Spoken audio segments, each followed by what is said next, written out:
C'est une vraie honte qu'au Québec, que plus de 50 des gens à la retraite à l'heure actuelle, nos aînés, reçoivent le supplément revenu garanti du fédéral. Moi, je trouve ça honteux, c'est le seuil de la pauvreté.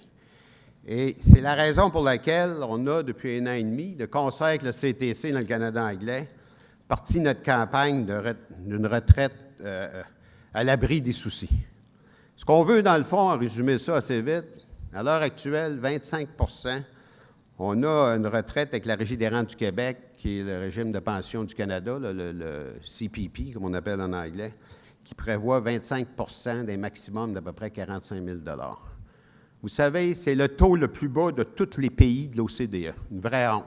On est à la queue. Un pays riche comme le Canada, une province riche comme le Québec, quand on se compare à bien d'autres pays de l'OCDE, on a le plus bas taux de pension du gouvernement, 25 Ce qu'on dit, il faudrait monter ça à 50 50 puis monter le maximum au même niveau que la CSST, qui est environ 65 000 $ par année. Et ça aurait comme effet de soulager la pression sur bien des employeurs du privé. Tu sais, il y a ces gars-là aussi, il faut regarder ça des deux côtés de la clôture, qui ont énormément de pression et qui ont de la difficulté à fournir des fonds de pension. Puis c'est pour ça qu'à bien des places, on n'en a pas.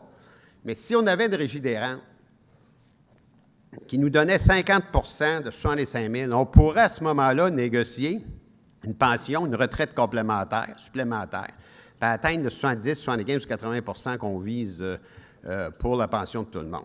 Je ne sais pas si vous avez écouté le discours de Harper après sa victoire. Il parlait d'un de ses plans, c'était de sécuriser nos rues et nos foyers. Puis dites-le moi, c'est moi qui rêve. Moi, je ne me sens pas en grand danger à Varennes quand je vais me coucher le soir. Au Québec aussi, la monarchie, on se passe ça, vous savez où? La reine d'Angleterre, la marine royale, la Air Force royale, la reine, Prince William puis Kate, un beau petit couple, là, mais ça ne nous donne pas la chair de poule. C'est pas de quoi qui nous fait frémir. Et c'est ça qu'on a rejeté le 2 mai, les Québécois. Et je ne sais pas si je me fais une idée, mais il se passe des drôles d'affaires depuis la débandade du Bloc québécois. On vient, entre autres, de nommer un vérificateur général unilingue, la première fois depuis 30-40 ans au Canada. On vient de nommer 2 juges à la Cour suprême unilingue, la première fois depuis plusieurs décennies. La Caisse de dépôt, attachez votre ceinture, le VP aux ressources humaines, pas le VP là, au placement en Europe, en Asie, là, le VP aux ressources humaines, ne parle pas français. Ça s'est fait depuis la débandade du Bloc québécois. La semaine passée, je parlais à un de nos collègues, Louis Bolduc, des TUAC, Provigo, qui appartient à l'Oblast, sont venus à Montréal, informer une centaine d'employés en informatique qu'il n'y a plus d'ouvrage. Des gens de ressources humaines en anglais seulement, avec des documents à signer, des primes de séparation, des abandons volontaires en anglais seulement.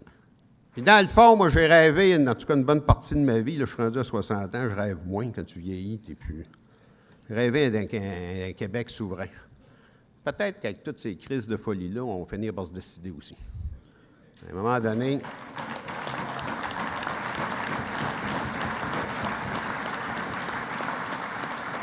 Mais pour l'instant, puis pour les 4 prochaines années, moi, je crois qu'on a tout à gagner, à tisser des liens avec ces 59 députés-là du Bloc québécois.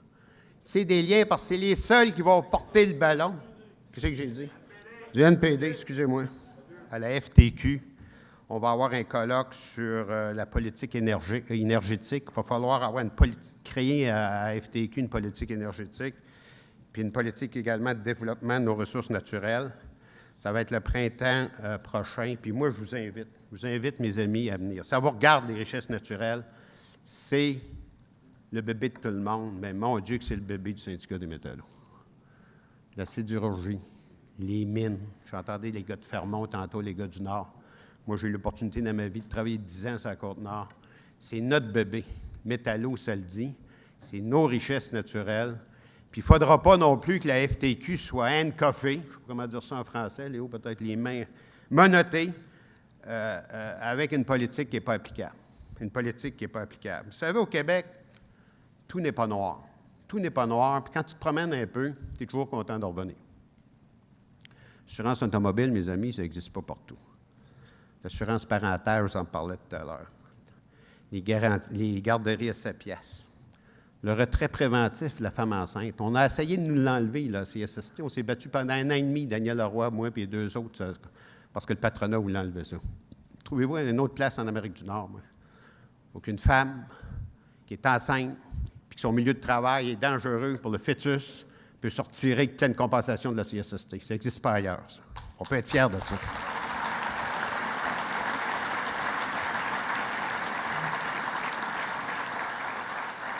Mais mes amis, si on veut garder ça, ces bénéfices sociaux-là, si on veut garder ça, puis si on veut les améliorer, mais en amener d'autres, on est coordonné à créer des bons emplois. On est coordonné, quand je parle au Fonds de solidarité, je dis on est coordonné à créer de la richesse, mais dans le mouvement syndical, je dis créer des bonnes jobs. Entre nous autres, c'est la même chose. Il faut créer des bonnes jobs, des jobs payants. Les jobs payants sont où au Québec? Bien, premièrement, il faut compter sur notre savoir-faire. Il faut être une population instruite, il faut être une population qualifiée. Il faut être fier de ça, puis c'est ça qu'on est. Il faut également compter sur nos commodités. Mais ça, mes amis, c'est les mines, c'est l'hydroélectricité, c'est la forêt, c'est l'eau, le vent. Il faut faire en sorte pour exploiter ces richesses-là pour qu'on puisse, dans un premier temps, avoir des bons salaires, dans un deuxième temps, payer des impôts justes, puis dans un troisième temps, collectivement, se payer des bons bénéfices. On a un chômage à 7 % au Québec, pas si mal, et on prévoit une pénurie de travailleurs et de travailleuses. Ça, pour ceux qui négocient des conventions collectives, c'est une bonne nouvelle. Ça permet d'acheter des meilleures conventions.